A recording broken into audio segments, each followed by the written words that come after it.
Queridos, coloque a mão no seu coração, feche os seus olhos. Paizinho querido, não existe nada mais gostoso, nada mais importante do que a sua presença. E é por isso que nós estamos aqui. Nós declaramos, ó Pai, que nós estamos com o coração abertos, ó Deus, receptivos para a sua palavra. Fala conosco, Deus, tira de nós toda distração. Que o nosso foco esteja totalmente em Ti, porque nós queremos aprender com o Senhor. Em nome de Jesus, amém e amém. Amém. Durante essa semana, eu viajando com o pastor, ele virou para mim e falou assim: Graça, você prega domingo? Eu falei: prego. Eu acho que eu tinha esquecido que era o dia da eleição. Estou aqui abrindo meu coração para vocês. Aí foi chegando perto, eu falei assim: meu Deus do céu. Eu falei: vai estar todo mundo ansioso com o resultado, né? Mas é tão gostoso que a presença de Deus tira de nós essa ansiedade, né? Eu assim quero confessar para vocês que eu estava muito ansiosa, meu coração estava assim, né? A gente chega aqui bem mais cedo da igreja, a gente chegou aqui, era 5h40, e a gente meio que termina de se arrumar aqui, né, aqui na salinha, então a gente já deixou ali ligado, querendo saber o que estava acontecendo, aquelas mensagens de grupo da família, né, a família falando, todo mundo falando. Eu, meu Deus do céu. Né, eu falei: Senhor, me dá graça para ministrar.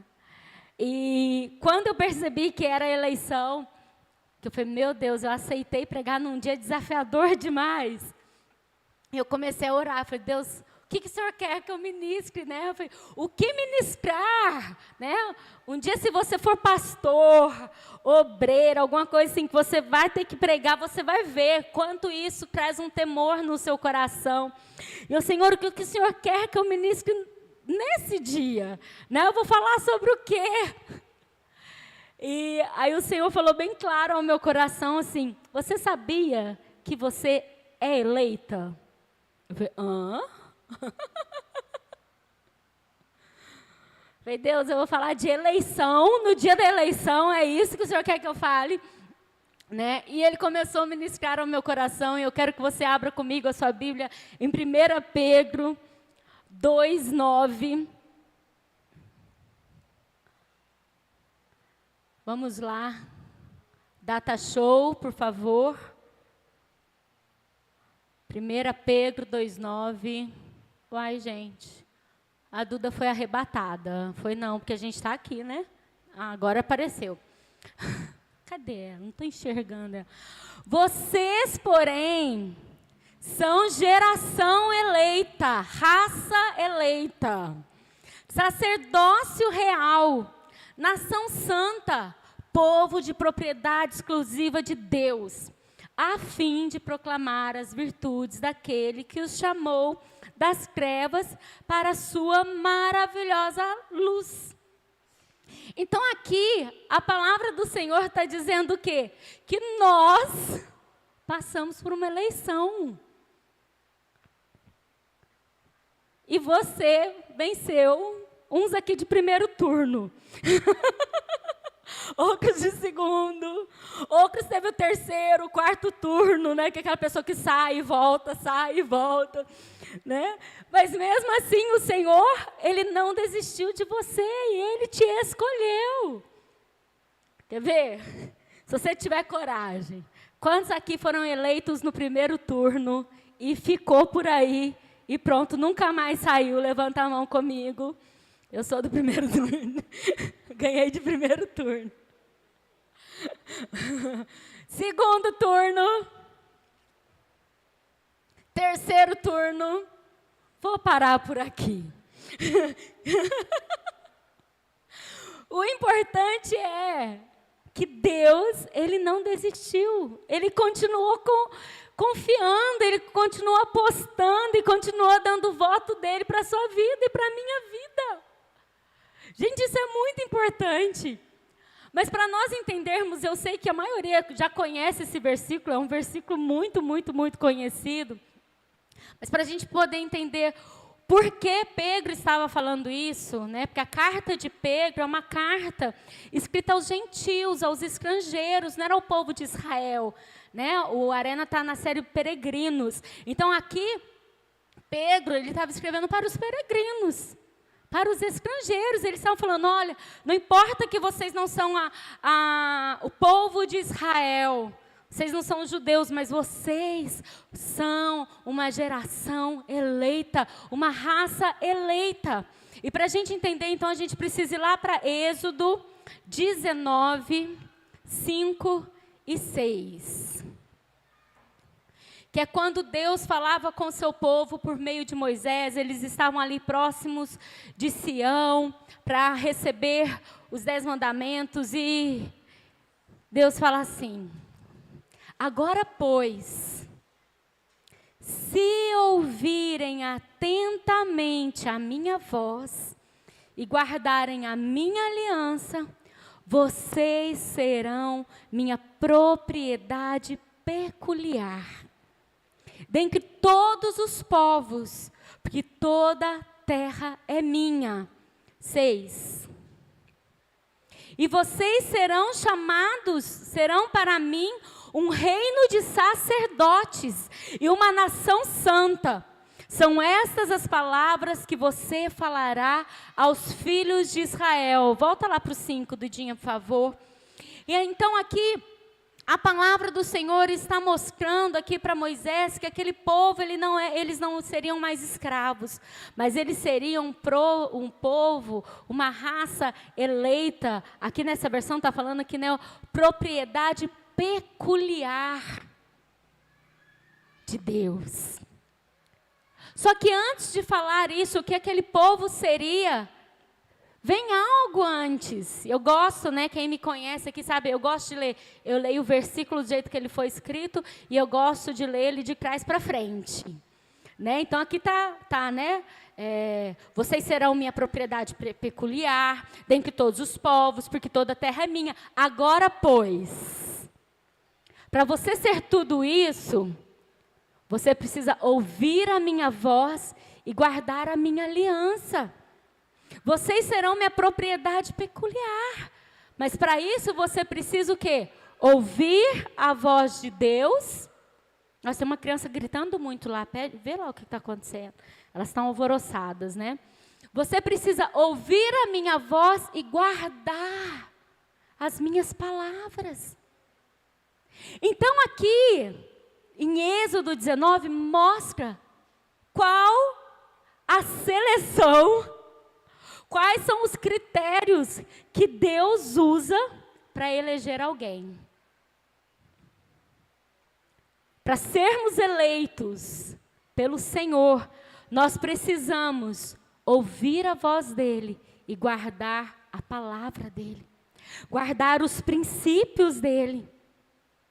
E eu fiquei pensando que quando nós também vamos votar, nós também nos preocupamos com o plano de governo, não é assim?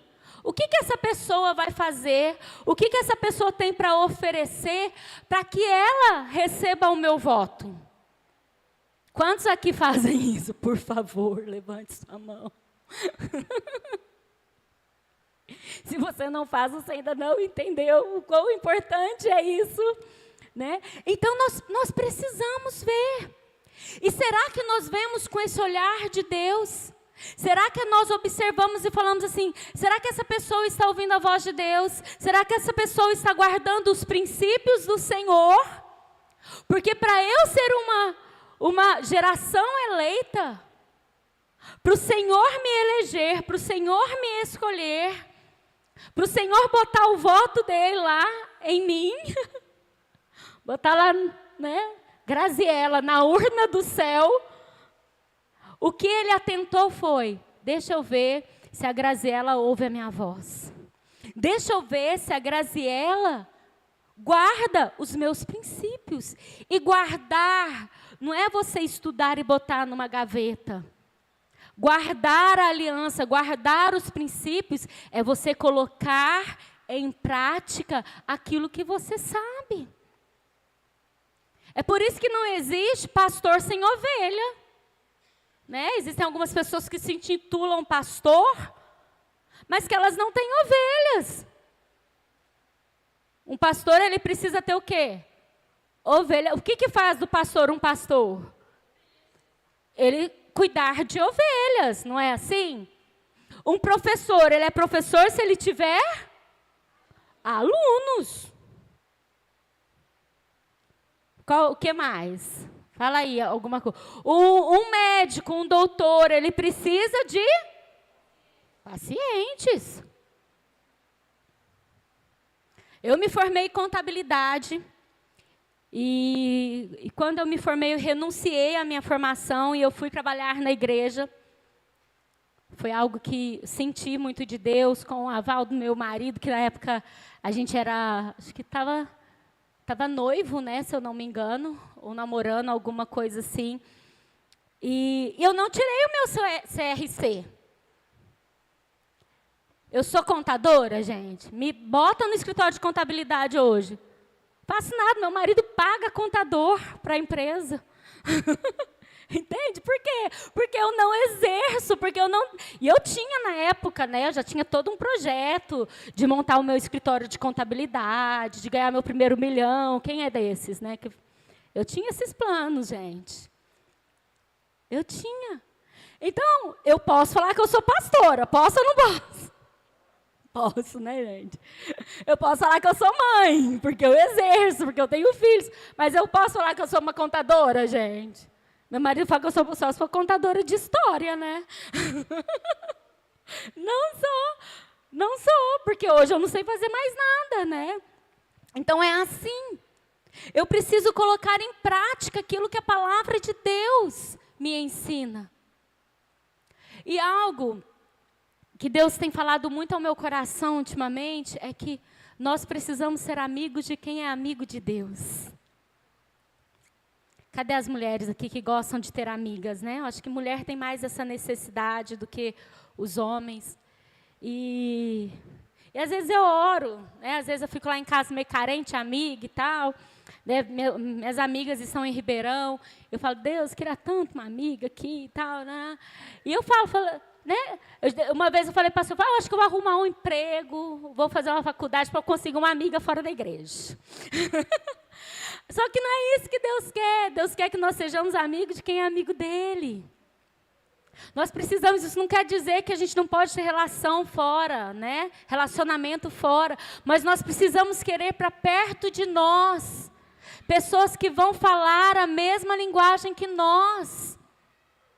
Nós precisamos eleger para estar perto de nós pessoas que guardam os princípios do Senhor. Amém? Eu fui pesquisar então um pouquinho sobre o que é essa raça eleita, né? Geração é você ter uma descendência, né? Nessa versão que a Duda colocou lá de 1 Pedro 2,9, tá? Geração eleita, na minha estava raça.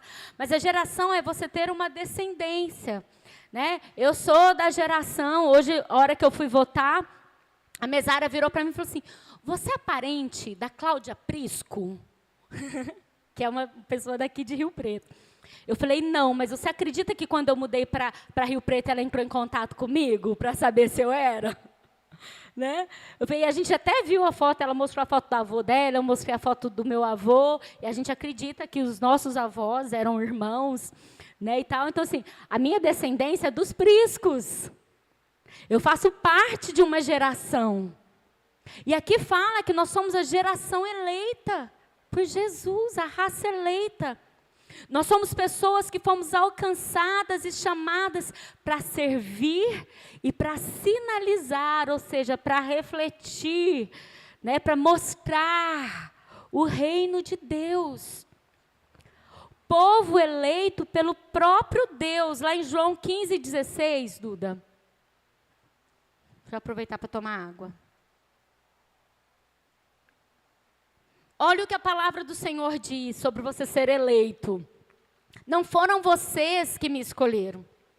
Pelo contrário, eu os escolhi e os designei para que vão e deem frutos, e o fruto de vocês permaneça, a fim de que tudo que pedirem ao Pai em meu nome, Ele lhes conceda.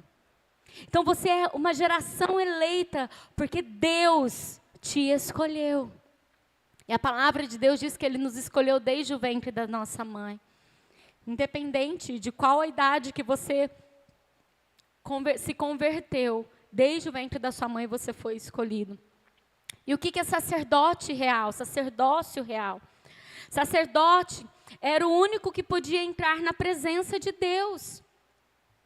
Nós já estudamos aqui tantas vezes o tabernáculo, né? E nós sabemos que o sacerdote, o sumo sacerdote, era aquele que tinha uma vestimenta toda apropriada. E só ele entrava ali na presença de Deus, onde estava a arca da aliança. E só ele tinha o contato com a presença de Deus. E aqui a palavra de Deus fala que nós fomos escolhidos. Pode voltar lá, Duda, por favor. Na verdade, já abre em Hebreus 10, 19, por favor. E fala que nós somos escolhidos para sermos sacerdotes. Nós não precisamos mais de uma roupa externa toda apropriada. Nós não precisamos mais, não é o título de pastor que me faz um sacerdote. A palavra de Deus fala que nós somos sacerdócio real, é para todo mundo, é para você e é para mim. Às vezes a gente olha e fala, não, sacerdócio real é o pastor, é a pastora, porque eles têm um chamado sacerdotal, eles receberam a unção e o título de pastores. Não, o chamado sacerdotal é para todos aqueles que receberam Jesus como Senhor e Salvador. Porque o chamado sacerdotal, ser sacerdócio real, os sacerdotes no reino, né, como estava falando lá em Êxodo, é você ter livre acesso à presença de Deus. É você não precisar de um mediador. É você poder vir para o altar, se prostrar e você pedir perdão pelos seus pecados. É você estar na sua casa, ali limpando a casa e sentir a presença de Deus, sem precisar de um ambiente diferente. Porque o seu coração estava ali, ó, inclinado para a presença do Senhor, desejoso da presença do Senhor. E lá em Hebreus 10, 19 a 25, fala assim, portanto, meus irmãos, tendo ousadia para entrar no santuário, porque você merece. Pela sua força, não, pelo sangue de Jesus. O sangue, lembra, nós fomos comprados pelo sangue de Jesus. Então o sangue de Jesus nos dá livre acesso pelo novo e vivo caminho que Ele nos abriu por meio do véu. E o véu que separava, já não separa mais. O véu foi rasgado de alto a baixo, isto é, pela sua carne. E tendo um grande sacerdote sobre a casa de Deus, aproximemo-nos com um coração sincero, em plena certeza de fé, tendo o coração purificado da má consciência, o corpo lavado com água pura. E é isso que a presença do Senhor faz, quando nós vamos para a presença do Senhor, o nosso corpo é lavado, a nossa consciência lavada, purificado. É impossível nós entrarmos na presença do Senhor e sairmos do mesmo jeito. É impossível. Na presença do Senhor o nosso coração é quebrantado, na presença do Senhor nós nos prostramos, nós nos entregamos, na presença do Senhor toda a ansiedade vai embora, né? Eu falei para vocês, eu estava muito ansiosa, muito. Aí eu falei, não, estou aqui para adorar ao Senhor, e é isso que eu vou fazer. E conforme a gente vai se entregando e a gente vai se rendendo, quando a gente pede, né, para levantar as mãos, e você não precisa esperar a gente pedir, você pode fazer isso sem que a gente peça. É o quê? Senhor, eu me rendo à tua presença. Se render não é só você se prostrar, mas é você se entregar por completo. E quando a gente ergue as nossas mãos, Senhor, eu sou toda sua. Senhor, vem me visitar da maneira que o Senhor quiser. Eu não mando mais em mim. Vem, Senhor, com a sua presença. E ali a gente esquece quem está do lado, é assim ou não é? A gente esquece aquele problema que a gente trouxe na mochila para dentro da igreja. Né? A nossa mente, ela para de olhar para o problema, ela para de olhar para a dificuldade, ela para de olhar para a nossa ansiedade, para a nossa insegurança, e ela olha o quê? Para o autor e consumador da nossa fé, e ali a gente se rende. Por que isso? Porque nós somos comprados por sangue, porque nós somos sacerdotes e porque nós temos livre acesso a essa presença. Porque nós guardamos firme a convicção da esperança, sem vacilar. Pois quem fez a promessa é fiel. Sabe o que me mostra isso? Quem fez a promessa é fiel. É que muitas vezes a gente tenta aqui, ó, na força do nosso braço. E a gente não consegue. Tem experiência própria. Eu sou uma pessoa que eu precisei aprender muito a depender de Deus. Eu gosto de estar no controle, de estar resolvendo as coisas. E teve determinada fase da minha vida que Deus virou para mim e falou assim, até quando você vai continuar fazendo com a sua força? Eu ficava, Deus, eu te entrego, mas eu pego de volta. Quem já fez isso? Entrega no domingo à noite, na segunda, de manhã pega de volta. Eu era dessas. Aí Deus falou, pois é, se você continuar pegando de volta, eu não posso fazer. Não posso. Precisei aprender a descansar. Aí ficava falando assim para mim, aos seus amados ele dá enquanto dorme. Deus, o Senhor está agindo, eu vou descansar. Né, esse exercício aqui que eu fiz com vocês, né, respira. Alma, quieta-te. Quantas vezes eu tive que fazer isso na minha vida, gente? Mas eu preciso crer e ter a convicção de que aquele que fez a promessa é fiel para cumprir. Cuidemos também de nos animar uns aos outros no amor e na prática das boas obras. Isso mostra que você, quando você vê o seu irmãozinho do lado, cabisbaixo, jururu, chué, não sei como que você fala aí, triste. Você não vai apontar o dedinho para ele, vai, nossa, não orou hoje. Também não veio no culto, né? Por isso que você está assim. É isso que a palavra de Deus ensina. Mas a gente faz assim, né? De vez em quando. Não, volta lá, Duda, no 24. Animar uns aos outros no amor e na prática de boas obras. É você virar e falar assim, o que eu posso fazer para melhorar o seu dia? O que eu posso fazer para te ajudar? Posso orar por você? Posso te dar um abraço? Às vezes chega uma pessoa com fome e a gente quer dar oração, né? A pessoa com fome, ela precisa do quê, gente? De comida. Não que você não vá orar. Mas não adianta, deixa eu orar, Senhor, tira toda a fome dessa pessoa. Não, nós vamos dar comida.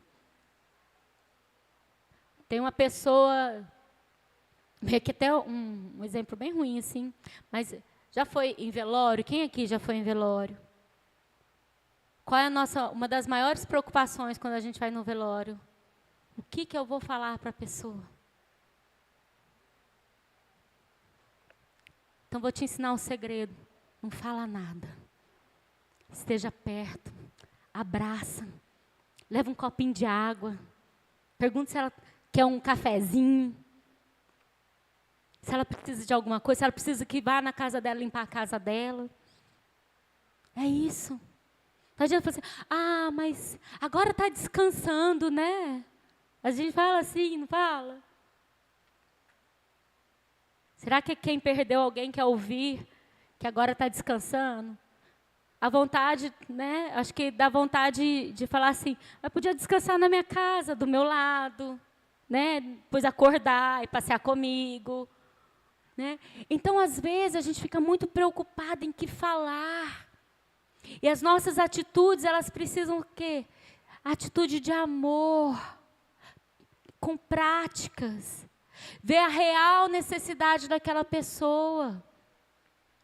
E falar de acordo com aquela necessidade. O que você precisa? Como eu posso te ajudar? 25. Versículo 25. Não deixemos de nos congregar.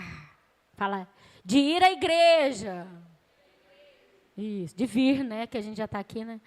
Como é costume de alguns.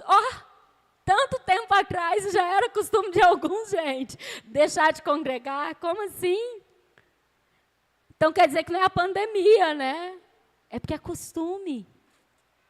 Gente, nós nos acostumamos a deixar de congregar. Se você falta um dia, se você falta 2, e foi isso que aconteceu também na pandemia.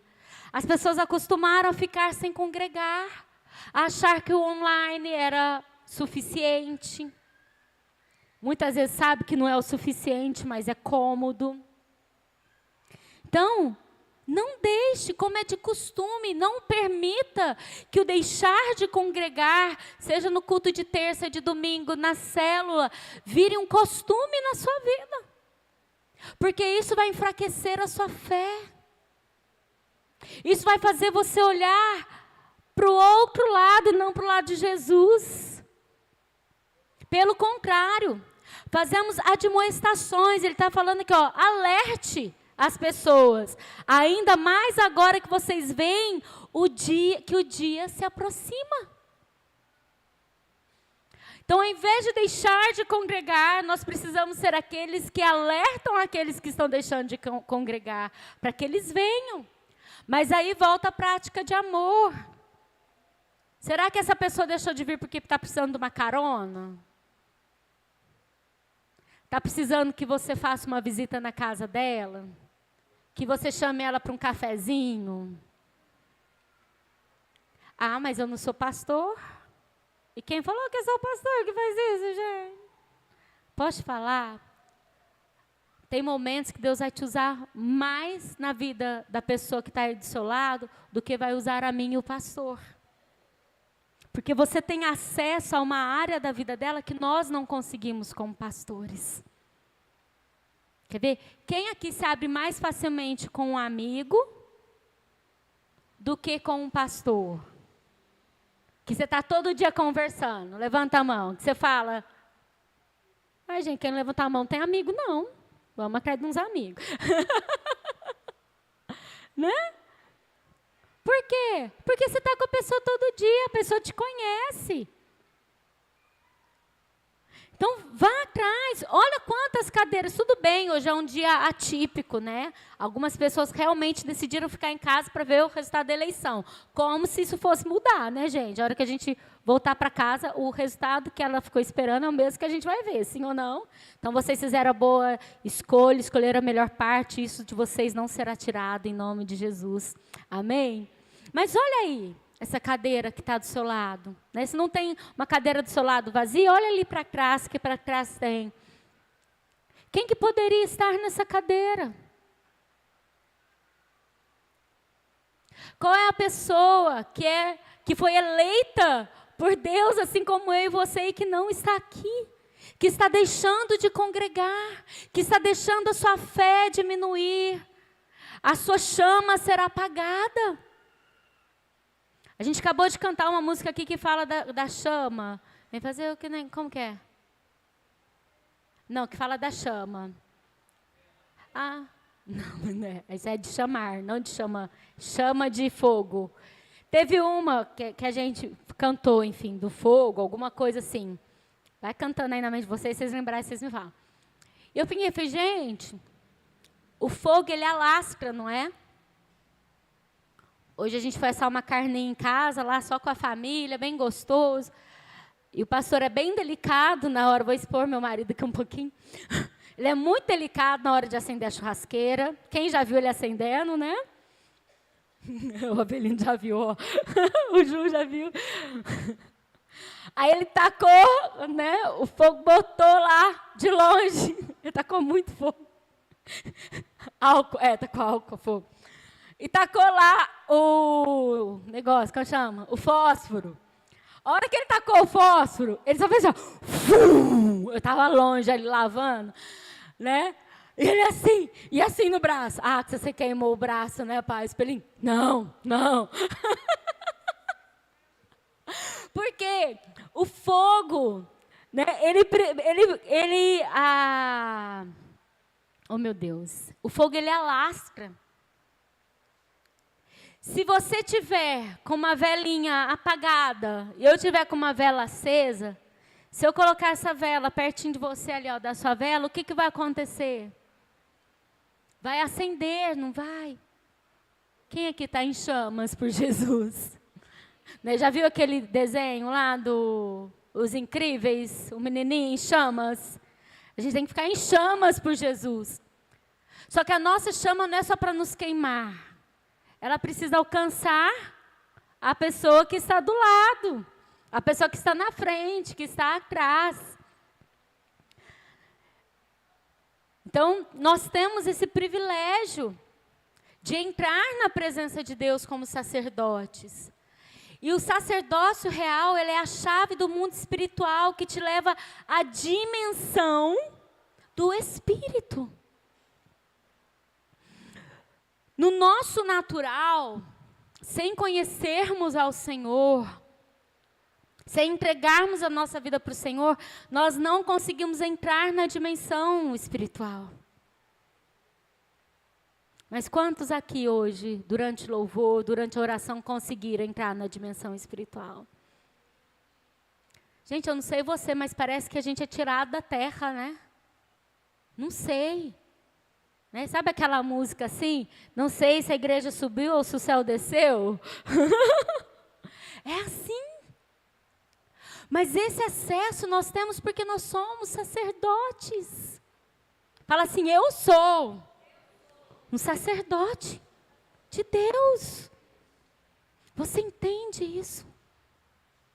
Você entende como o mundo espiritual te vê? Mas é assim que você se comporta? É assim que você se apresenta? Ou você acha que você é só mais um da igreja, só mais um no reino? Não. Nós somos sacerdócios reais, nação santa.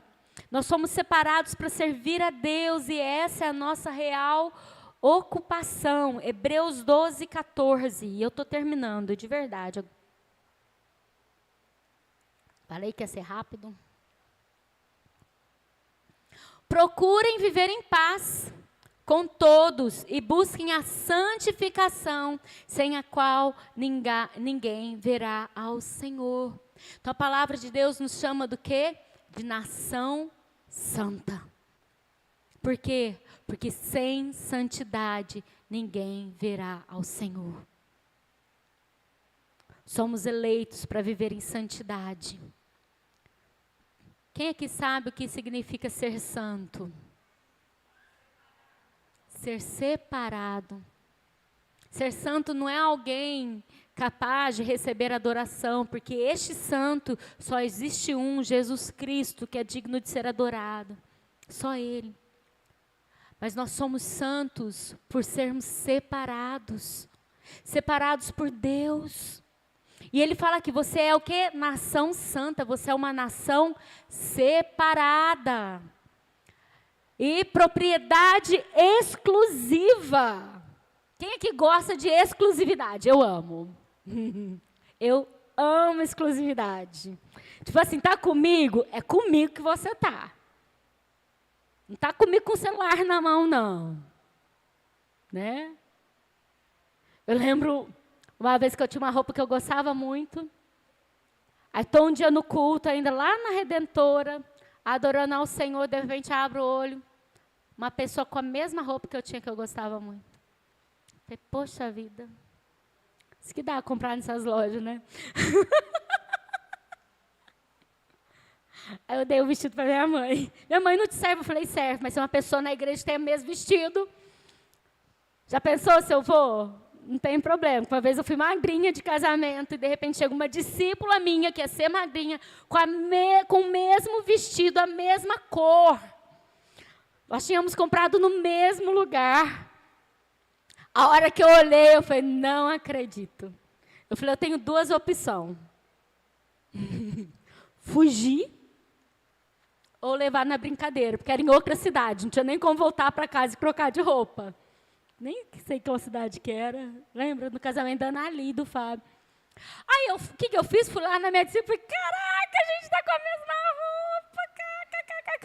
Pelo amor de Deus, Graça, que não sei o que tem. Aí ela tirou as manguinhas lá, os negocinhos para ficar, tomara que caia. Imagina, o pessoal rindo. Eu falei, gente, eu vou rir junto.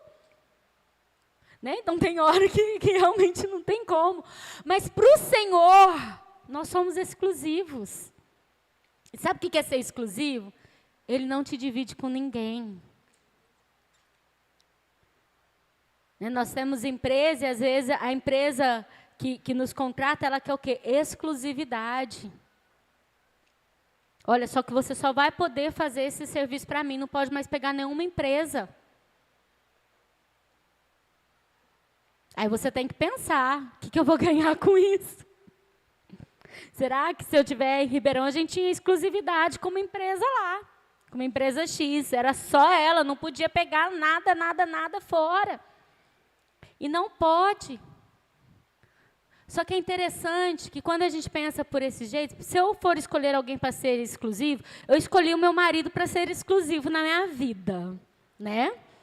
Vamos fazer 25 anos, mês que vem, dia 1º de novembro. Gente, ele é exclusivo mesmo, eu não beijei outro cara, não namorei outro, não gostei de outro, é tudo ele. Foi exclusivo mesmo na minha vida.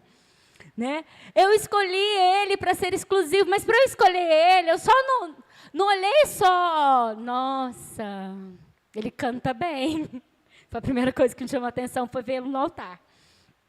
Mas não foi só isso. Eu tinha a minha listinha, que não eram atributos físicos, a minha listinha, mas eu olhei os atributos físicos também, obviamente, né, gente? Obviamente. Né? Mas eu tinha. E eu escolhi, falei, não, né? Eu quero que ele seja exclusivo, eu quero que ele seja meu marido, porque isso ele tem, isso eu gosto, então beleza, passou no crivo. Fui lá e apertei lá na urna, Flávio como meu marido. Meu pai ainda assinou, gente, que eu era menor. Assinou, tinha 19 anos quando eu casei, meu pai teve que assinar para eu casar. Né? Então, e Deus? Pensa Deus me escolhendo. Não, você pensa você, eu penso eu. Senão vocês vão me julgar. Pensa, se você fosse Deus, você se escolheria? Gente, de verdade, às vezes eu olho para Deus e falo, Deus, o Senhor é muito louco, você tem que me chamar para ser pastora. O que o Senhor viu em mim? Mas Ele viu. Ele vê o que ninguém vê, nem o outro vê. Ele vê a nossa essência, Ele vê o nosso coração, Ele vê aquilo que Ele nos formou para ser. Lembra que eu falei que Ele nos escolheu ainda no ventre das nossas mães? Ali, quando Ele nos criou, Ele já nos escolheu. Ele falou, esse aqui eu estou escolhendo a fim de. Ele te escolheu para um propósito. Teve um porquê. E eu quero saber, você sabe por que Deus te escolheu? Quem aqui já pensou isso? Por que Ele te escolheu? Hebreus, isso eu já li já. Propriedade exclusiva, 1 Coríntios 6, 19 e 20. 1 Coríntios, isso. Será que vocês não sabem que o corpo de vocês é santuário do Espírito Santo, que está em vocês e que vocês receberam de Deus e que vocês não pertencem a vocês mesmos? Deixa lá por enquanto. Sabe aquele negócio de meu corpo, minhas regras? Quem é geração eleita, não tem essa de meu corpo, minhas regras. Não tem essa de minha vontade, meu desejo, meu querer. Né? Tem uma música antiga que fala assim, ó, meu direito é de não ter direito algum. Meu querer é tão somente o teu querer. E é isso. Nós somos propriedade exclusiva, o nosso corpo é templo do Espírito Santo, nós não mandamos em nós. Você não manda em você. Cutuca aí a pessoa que está falando, você não manda em você. Não manda. 20. Porque vocês foram comprados por preço. Agora, pois, glorifiquem a Deus no corpo de vocês. O nosso corpo, as nossas vontades, as nossas decisões, sejam elas quais forem, elas não precisam, na verdade não é que elas não precisam, elas não podem ser de acordo com o que nós queremos, mas com o que a palavra de Deus quer, com o que os princípios do Senhor quer. Se aquilo que eu estou escolhendo não condiz com os princípios do Senhor, eu preciso cair fora. Preciso cair fora. Por quê? Porque não é a vontade de Deus sendo manifesta através da minha vida. Então é muito gostoso nós falarmos, nós somos raça eleita, nação santa, povo de propriedade exclusiva do Senhor, e nós somos mesmos. Mas para isso, nós precisamos ter dentro de nós e colocarmos em prática em tudo que nós formos fazer os princípios do Senhor. Não é porque todo mundo virou à esquerda que eu vou virar à esquerda. Não é porque todo mundo escolheu andar para frente que eu vou andar para frente. Peraí, Deus, qual é a sua direção para a minha vida? Sabe aquela frasezinha que mãe ama falar? Você não é todo mundo. Você não tem que ir aonde todo mundo está indo. Nós estamos nessa terra como peregrinos, nós estamos de passagem, nós somos seres espirituais, tendo uma experiência natural.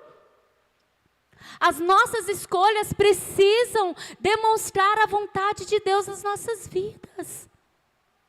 É o lugar que você vai. É o lugar que você escolhe, o ambiente que você escolhe estar. É aquilo que você fala, é aquilo que você ouve, é aquilo que você vê. E volta lá, Duda, por favor, em 1 Pedro 2,9, que fala que nós somos tudo isso, mas aí ele completa, a fim de, ou seja, tem um porquê, tem um propósito, tem uma missão, para nós sermos essa geração, essa raça eleita. Você se torna, e eu me torno, raça eleita, a fim de proclamar as virtudes daquele que os chamou das trevas para a sua maravilhosa luz. Versículo 10. Antes, vocês nem eram povo. Quem sabia aqui que antes de Jesus morrer na cruz, você não era povo de Deus? Você não era escolhido, você não tinha sido eleito. Foi através de Jesus. Antes você nem era povo, mas agora são povo de Deus. Antes não tinham alcançado misericórdia. Imagina a nossa vida sem misericórdia, gente. Misericórdia, né? Senhor. Mas agora alcançaram misericórdia através de Jesus Cristo. Então nós temos sim uma missão, nós temos sim um propósito, e para isso nós fomos eleitos. Quando nós elegemos alguém para a nossa nação, para o nosso estado, para a nossa cidade, para a nossa vida, essa pessoa precisa estar dentro do mesmo propósito que você. Porque Deus não une pessoas, Ele une propósito. E é muito bom nós falarmos isso, né? Deus une propósito, mas eu escolho do meu jeito. Não tem ninguém aqui na igreja, vou procurar lá fora. E você vai procurar do seu jeito. E vai quebrar a cara. Vai tomar uma decisão. Deus está falando, não faça isso, não faça isso, não faça isso. Deus, cansei de esperar. Quem aqui já cansou de esperar, gente? A gente cansa. Às vezes parece que aquele negócio nunca vai acontecer. Mas deixa eu te falar. O processo da espera te leva à maturidade Por que que a gente só pode tirar carta com 18 anos? Pode já pegar o violão, Belinda. Porque entende-se que nós passamos por um processo e aos 18 anos a gente vai saber fazer o certo, o correto. Vamos ter maturidade para ter ali, ó, um volantinho na mão. Por quê? Que é só a partir dos 16 anos que pode votar. Porque entende-se que a partir dos 16 anos a pessoa ela tem o mínimo, né, de sabedoria para pensar e votar da maneira correta. Uma criança você vai falar, olha, faz isso não, ela vai te obedecer, ela vai ser levada pelo vento. E não é assim. Então eu quero que você pense. Você foi eleito por nada mais, nada menos que Deus. E como você tem usado essa seleção que você passou, seja de primeiro, de segundo, de terceiro turno. Você entendeu que você foi escolhido para fazer a vontade dele e não a sua? Para fazer o que vai ser bom para o reino dele e não para a sua vida. Quando nós entendemos isso, nós entendemos que tudo que for beneficiar o reino de Deus, automaticamente beneficia a nossa vida. Né? Nós estamos aqui na expectativa de quem vai ser o presidente. E nós sabemos que a decisão que o presidente tomar, vai ou não vai atingir a nossa vida? Mesma coisa. A decisão que você toma, como eleito, atinge o reino. Entendeu? Então fique em pé.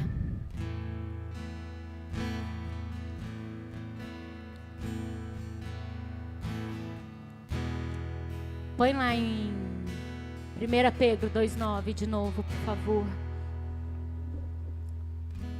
Fala, eu sou geração eleita, sacerdócio real, nação santa, povo de propriedade exclusiva de Deus, a fim de proclamar as virtudes daquele que me chamou das trevas para a sua maravilhosa luz.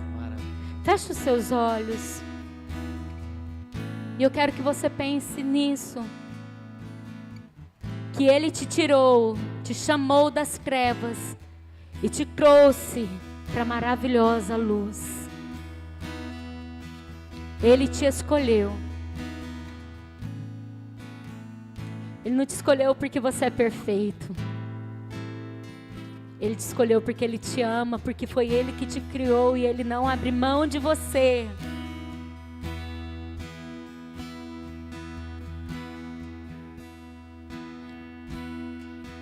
Talvez eu tenha te mostrado algumas coisas que você tem feito e que não tem demonstrado a vontade dEle, que não tem expressado os princípios dEle, a palavra dEle, aquilo que Ele quer.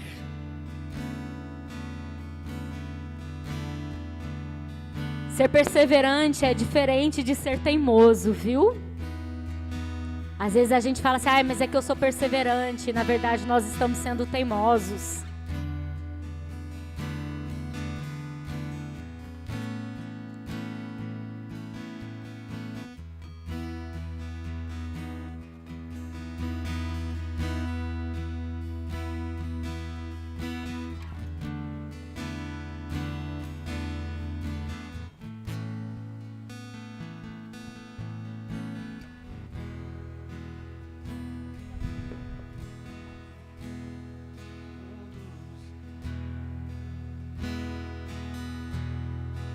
Entregue a sua vida para o Senhor. Fala, Senhor, o Senhor me escolheu. E eu me entrego completamente a Ti. Eu quero fazer a Tua vontade. Eu quero me render a Ti, ó Deus, todos os dias. Se você quiser vir para o altar, se prostrar, entregar mais uma vez a sua vida ao Senhor, faça isso. No mundo busquei, mas não preencheu-me.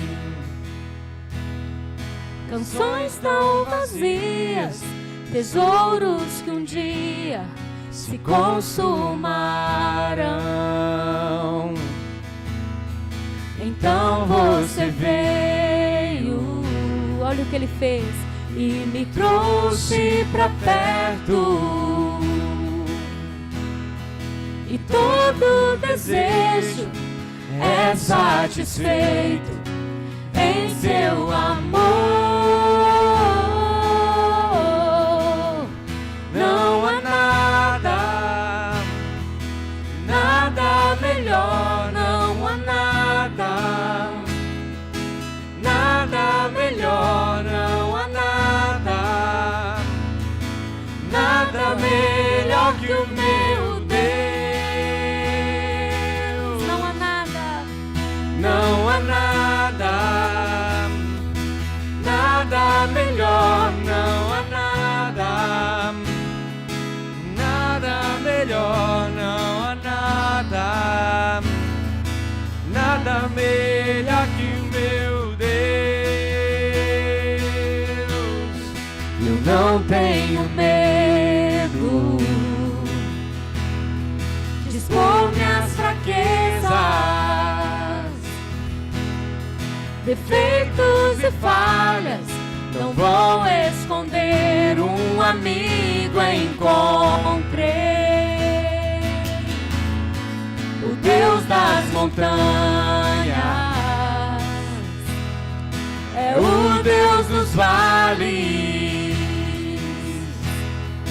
e não há lugar que a sua graça não possa me achar.